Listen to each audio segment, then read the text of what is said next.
이재명 민주당 대표의 정치 행보를 가를 선거법 2심 선고 오늘 오후 2시에 나옵니다. 자, 이제 2시간 반 정도 남았습니다. 선고 결과는 이제 이 대표의 대선 가도의 중대 변수가 될 전망입니다.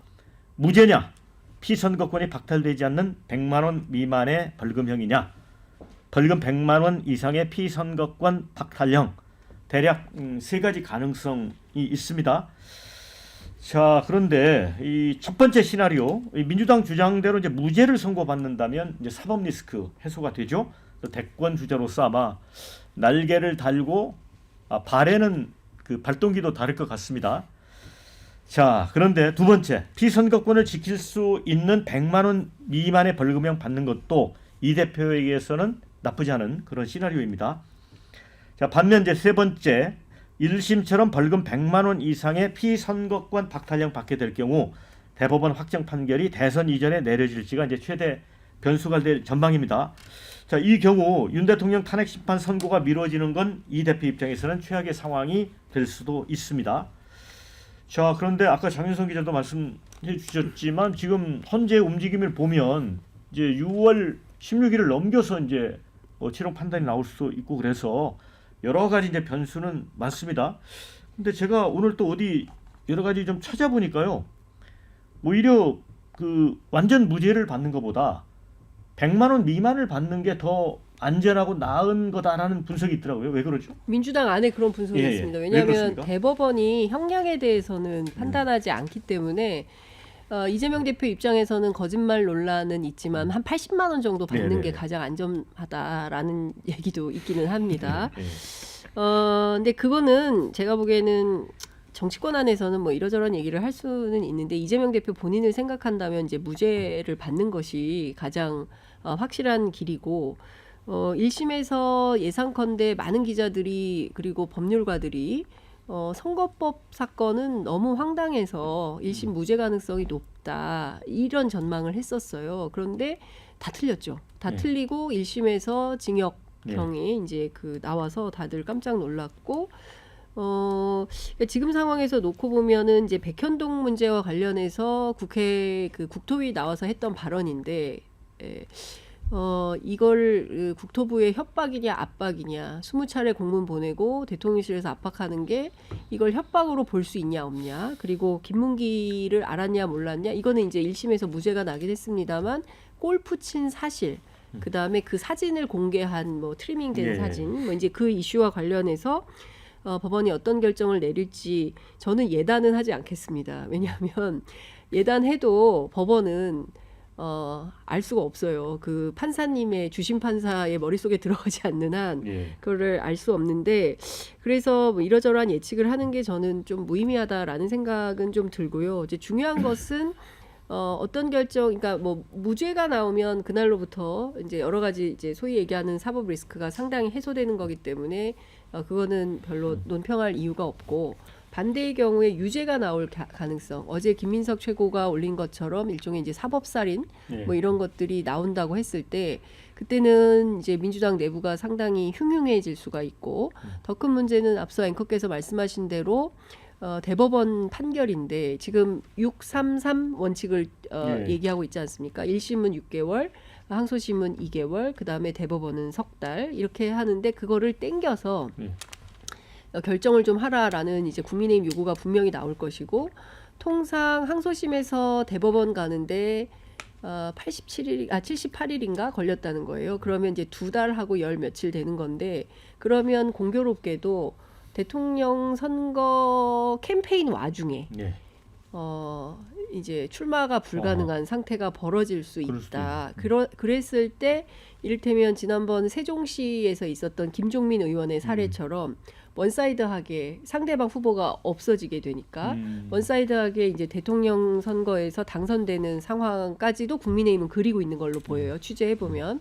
그러니까 이런 가능성을 염두에 두기 때문에 무죄는 별로 논평할 게 없지만 유죄가 났을 때 그게 80만 원, 100만 원 이하가 아니라 그 이상. 그러니까 민주당 내부에서는 500만 원 중형도 예상하거든요. 이제 그럼에도 불구하고 고다.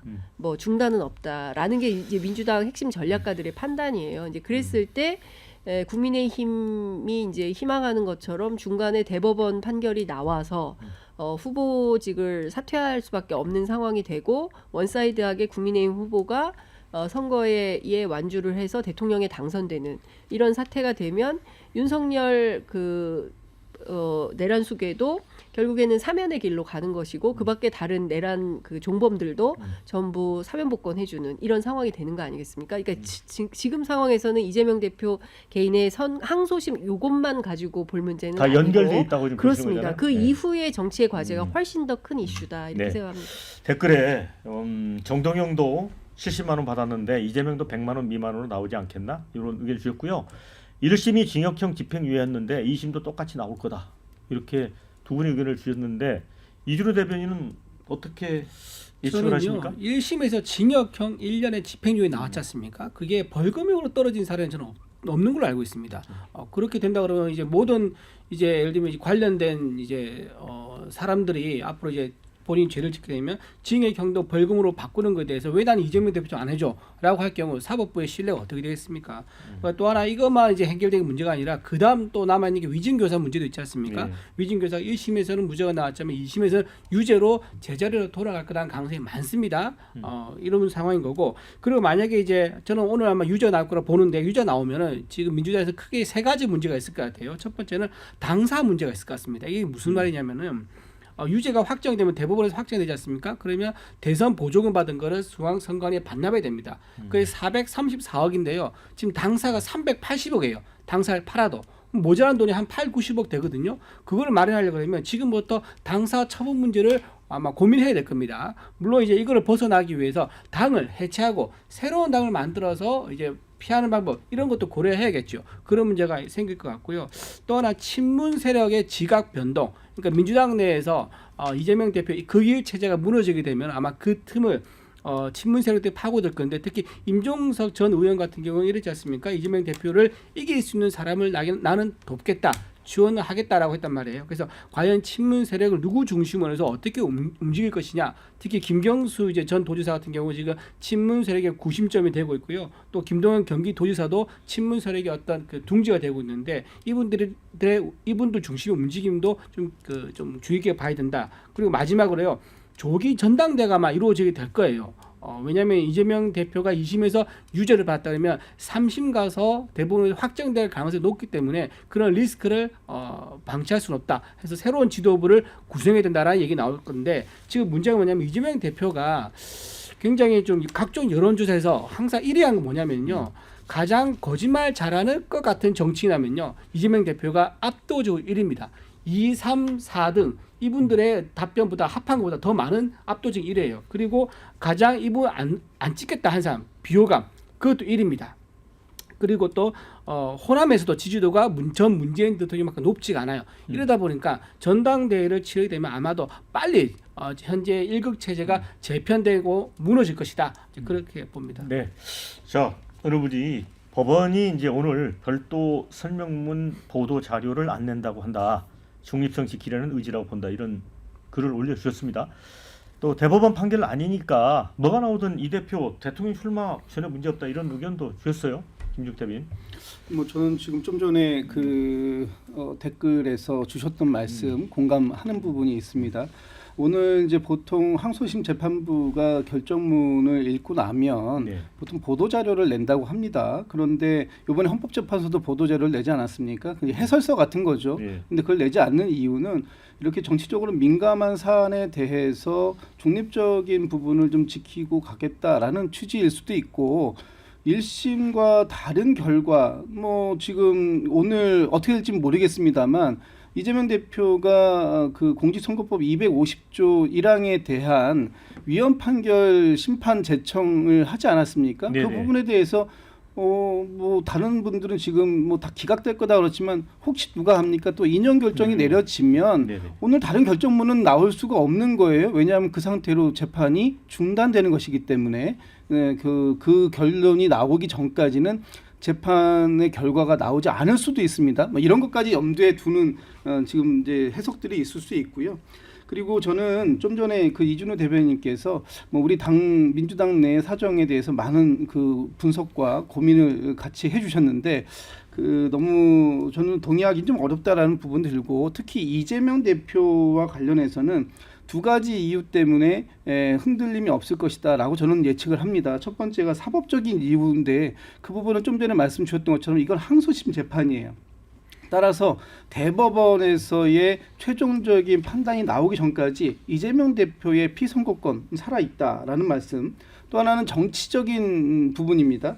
지금 윤석열 대통령의 탄핵 심판에 대해서 나오지 않고 있어요. 이 상황 속에서 과연 다른 분들이나 또 당내에 있는 다른 그 이재명 대표에 대한 좀 비판적 자세를 갖고 계신 분들이라 하더라도 오늘의 결과에 대해서 무조건적인 강한 비판 이건 뭐 저는 있을 수 없다라고 보고 그리고 지금 오늘 같은 경우에 1심 재판부가 과도하게 법 적용을 한 부분이 없지 않다라고 보여지고 그런 부분들에 대해서 충분히 바로잡을 수 있는 항소심의 재판 결과 지금 많은 분들이 기대하고 있는 거 아닙니까? 그 부분에 대해서는 뭐 역할이 있을 거다 보고요.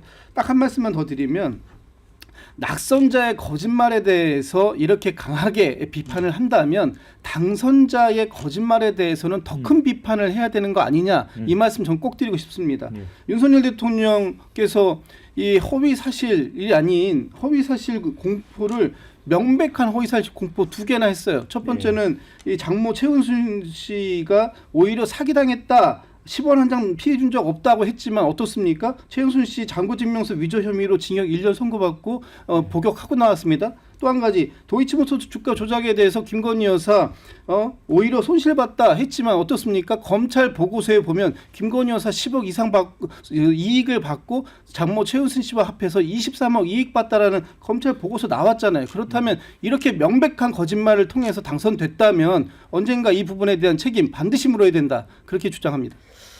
자, 지금 이제 2심 선고가 이제 오후 2시인데 벌써 그 법원 주변에는 이재명은 무죄다 이런 피켓 든 분들, 이재명 구속 이렇게 양쪽 시위대가 몰려 있고 뭐 또 유튜버들이 뭐 장난이 아니라고 합니다. 아니, 방금 저기 항소심 재판부 사정에 밝은 모 법조인이 저한테 문자를 보내서 무죄라는데요 이렇게 연락이 무죄. 예. 어떻게 보세요? 모르겠습니다. 저 그러니까 법조인은 그런 판단을 하는 것 같습니다. 그러니까 지금 민주당에서 계속 얘기하는 게 이재명 대표가 설사 항소심에서 유죄를 받아도 대법원에서 유죄 확정을 받은 것이 아니기 때문에 대선 출마하는 것에 있어서 문제가 없다 이런 주장하는 거 아니겠습니까? 전 참으로 후한무치하다고 생각합니다. 제가 문구 하나를 소개해드릴게요. 홍준표 후보는 대통령 자격뿐 아니라 후보로서의 자격도 갖추지 못했다. 재판 진행 중인 후보에게 나라를 맡겨야 한다고 생각하는 국민은 없을 것이다. 누가 한 얘기인 줄 아십니까? 2017년 조기 대선 때 박광훈 민주당 당시 대선 캠프 공보단장이 직접 쓴 논평입니다. 본인들은 홍준표 후보가 당시 2월 달에 2심에서 무죄 판결을 받고 대법원의 판결만 기다리고 있었거든요. 그랬던 후보한테 2심에서도 무죄 판결을 받은 후보한테도 재판 진행 중인 후보는 대선에 나오면 안 된다.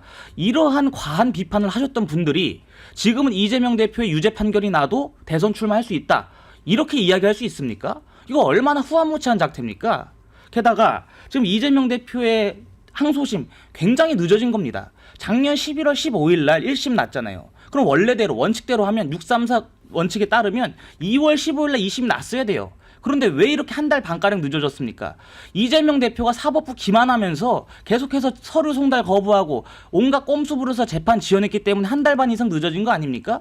이거부터 반성해야 되는 거 아닙니까? 그랬던 이재명 대표가 지금은 윤석열 대통령 탄핵 심판 선고 늦게 나온다고 빠른 선고를 독촉하고 있습니다. 이 얼마나 자격 없는 사람이 상대방에 대해서 비판을 하는 것, 어떤 국민들이 이해하겠습니까?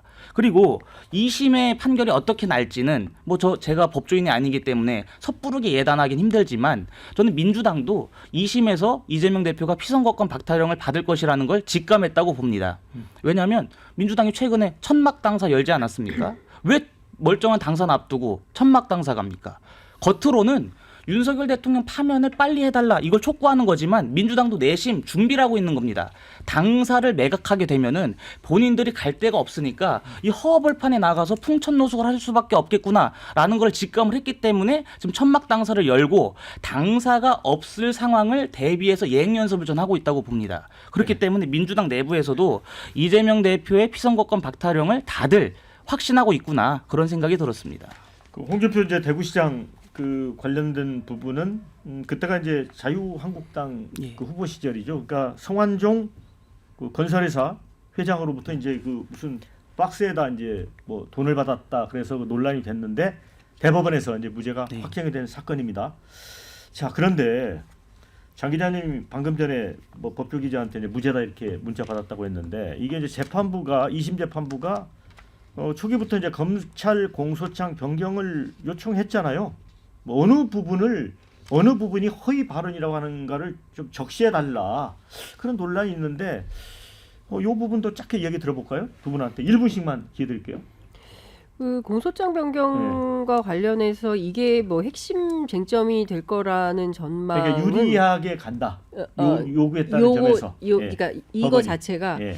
글쎄 저는 사실 과문한 탓에 제가 이 그래요? 쟁점에 관련해서 그러면 잘 모르겠어요. 왜 무죄가 이제 난다고 아까 여자 기자가 연락이 왔다는데. 아니 이거는 그냥 감이에요. 감인데. 기자가 아니라 법조인. 네, 근데 예. 왜 그렇다고 보는 거죠? 그건? 그러니까 본인이 이제 항소심 재판부를 취재했을 때, 취재했을 예, 때. 그런 의견이 있다라는 감. 얘기, 그러니까 취재를 근거로 한 감인데 네. 이게 뭐 적확하게 맞아 떨어질지는 모릅니다. 그러니까 지금은 그러니까 현재 똑같아요. 그리고 이제 제가 취재해 보면 세상에서 제일 알 수 없는 집단이 판사다. 예, 그러니까 끝까지 알 수가 없다. 그래서 초도에 말씀드린 대로 함부로 예단해서 그 저 재판 결과를 말하기는 좀 어려운 점이 있다고 네. 생각합니다. 네, 좀 더 자세한 뭐 구체적인 허위 사실을 특정해 달라고 이제 추가로 요구한 거 있지 않습니까? 이거는 본인이 판단을 하는데 좀 더 확신을 얻기 위한 어떤 근거를 좀 만들고 싶었던 것 같아요. 근데 그 이제 또 그걸 그렇게 또 해석을 하네요. 그렇죠. 그러니까 확신, 그러니까 제가 보는 확신이라고 해서 네. 유죄에 대한 확신인 것 같은데 유죄에 대한 확신을 왜냐하면 상대방이 있는 거니까 그걸 또 인정하지 않고 받아들이지 않는 상대방이 있지 않습니까? 그러다 보니까 좀 더 확실하게 확신을 얻고 싶어서 그래서 추가로 요구했던 거지. 그걸 뭐 일심 무죄를 뒤집기 위한 어떤 의심을 하기 위한 차원에서 추가로 요구했던 거 아닌 걸로 좀 그렇게 저는 생각합니다. 제가 네. 그 한 말씀만 좀 보태면 이 재판부가 공소장을 변경을 직접 요청을 했습니다. 그것은 검찰이 요청한 것이 아니라 재판부가 요청했어요. 그렇죠. 그러니까 범죄 사실을 특정해달라는 겁니다. 왜 이렇게 요청을 했겠습니까? 그러니까 불명확하다는 검찰이 공소장을 제기했을 때 굉장히 그 유추하고 확대 해석한 부분이 있는 것 같다. 사실관계에서 좀 벗어난 부분이 있는 것 같은데 이렇게 되면 이 그 피고인의 이익을 중심으로 판단한다라는 대원칙이 무너지는 거예요. 윤석열 대통령에 대해서도 법원이 피고인의 이익이라는 부분을 가장 우선으로 봤던 거 아닙니까? 그렇기 때문에 지금 예를 들면 그 이재명 대표는 누구누구를 안다 모른다뿐만 아니라 골프를 쳤다 안 쳤다 이 발언을 골프를 쳤다라는 발언 자체를 한 적이 없어요. 그런데 사진을 조작했다라는 것, 그 다음에 골프를 친 것처럼 했다라는 것, 그러니까 골프를 치지 않았다라는 것이다. 이런 식으로 3단 논법처럼 귀결을 지어갔기 때문에 이것은 본인이 직접 하지도 않은 말에 대해서 유추해서 해석했고 그것을 확대 인식한 부분이 있다. 이런 부분들에 대한 명확하게 어느 구절이 잘못됐다고 허위 사실을 공표했다고 하는 것이냐 하는 부분을 특정해달라고 한 것이거든요. 저는 이 부분을 재판부가 물었을 때는 재판부 나름대로는 이거 좀 이상한데 라는 생각을 가졌기 때문에 했을 것이고 이 부분이 오늘 큰 변수가 될 수 있다라고 봅니다. 네, 이제 뭐 지켜보겠습니다. 제가 들은 얘기로는 이제 판사가 재판을 진행할 때 자기 쪽에 좀 가혹하게 됐는데 오히려 승소한 경우도 있었고 또 반대도 있었다고 하더라고요. 그러니까 뭐 이 판사의 마음은 알 수가 없는 것 같아요. 판결문을 그렇죠. 봐야 확인이 될 것 그 같아요. 유명한 분이 정영식 재판관입니다. 네. 예. 재판은 이제- 나이스했는데 결론은 유죄 3년 뭐 네, 네. 이렇게.